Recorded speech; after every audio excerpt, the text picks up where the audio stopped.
Hi, folks, and welcome to another rousing video by none other than me, Jay Joyner. Now, I know probably a whole lot of people aren't going to be actually watching this video, but, so be it. Maybe you'll watch it later.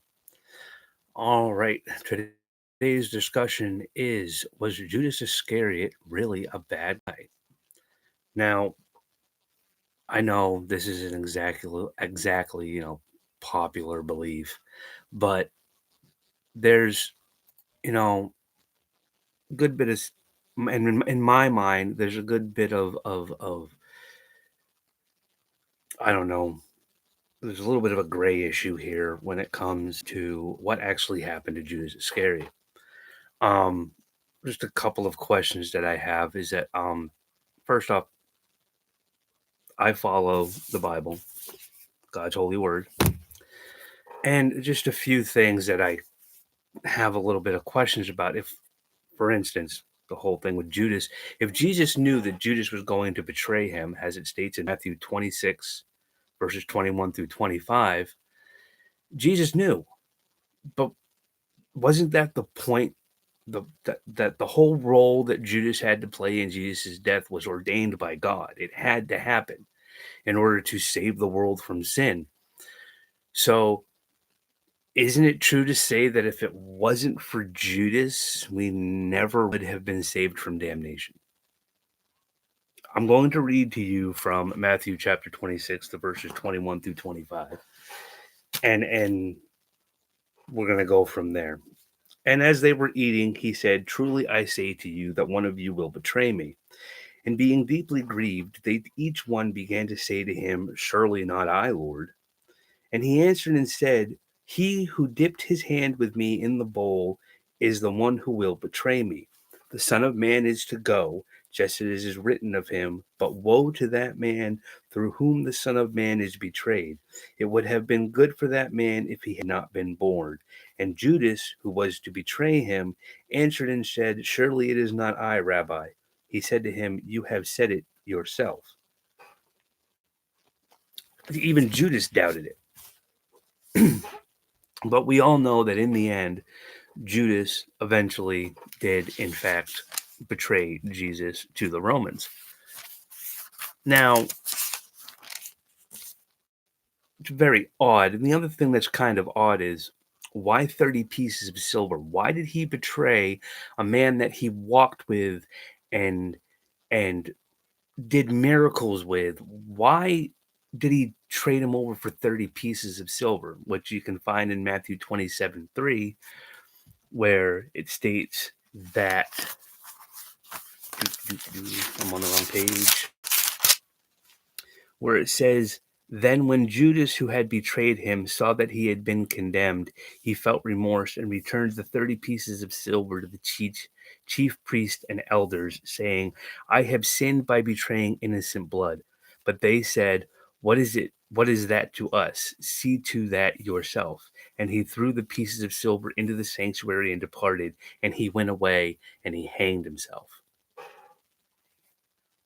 But why 30 pieces of silver? Was that like the going rate for bringing a criminal in? The bounty for Jesus Christ will be set at 30 pieces of silver.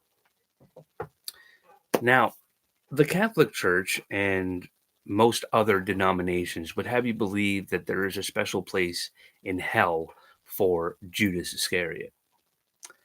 You can look up these. Hold on, folks. No, no, no, no. What is going on with my computer? It will not let me do this. I'm going to pop this little tidbit of information down here for you. Oh, geez, really?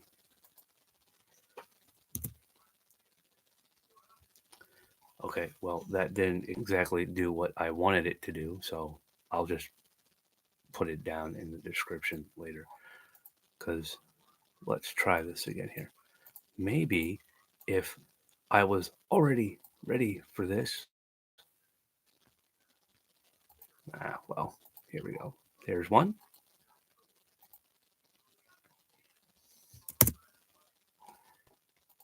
And here's 2.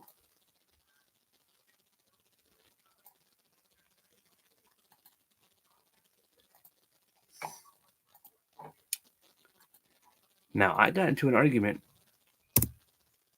over this line right here.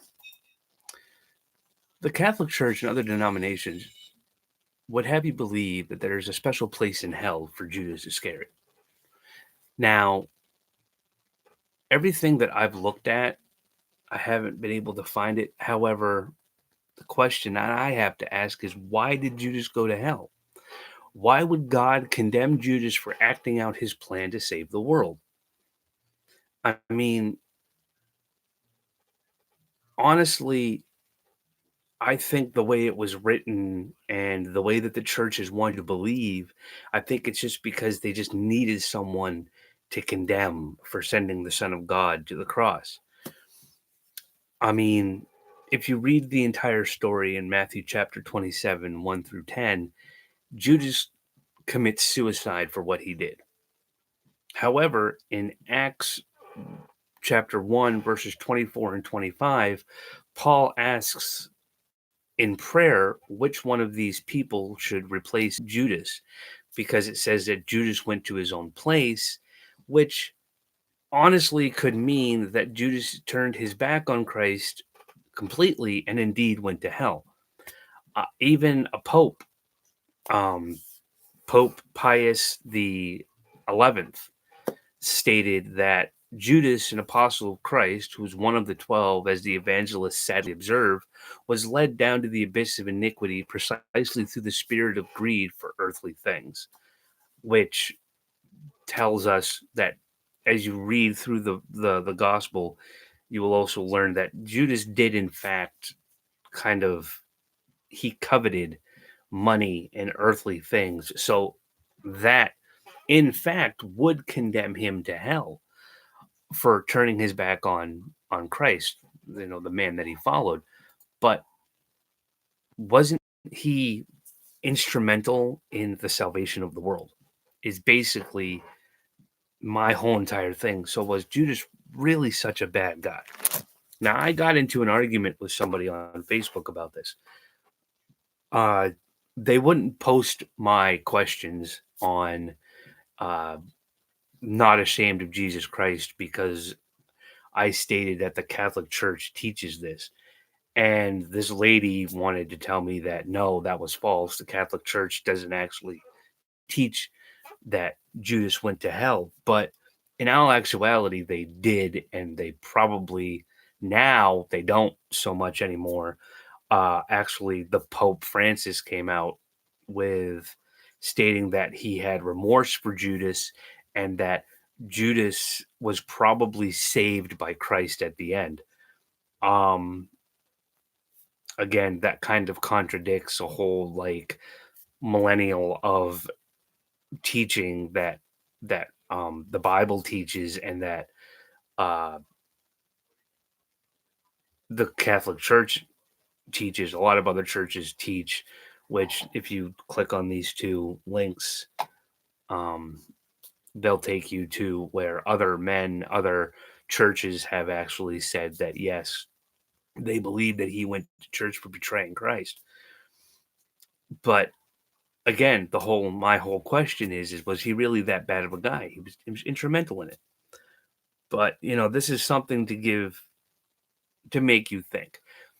I honestly think that there might be more out there to this idea, um, because has anybody who's followed the Bible or has actually tried to look, there's actually certain certain parts of the Bible were taken out that they don't want you to know.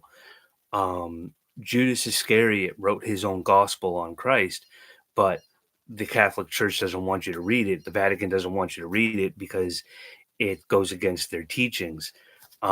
Another book that a lot of people don't want you to read if you follow the Bible, they don't want you to read the book of Enoch, um, which explains more in the book of Genesis what happened with the angels and humans. And a lot of people also don't want you reading the Quran because it goes against their God, which, if you actually read this book and you actually read this book and you actually read this book, if you read all three of these books, you would honestly learn that there's a lot more to God than just what this book is saying and what the church wants you to believe.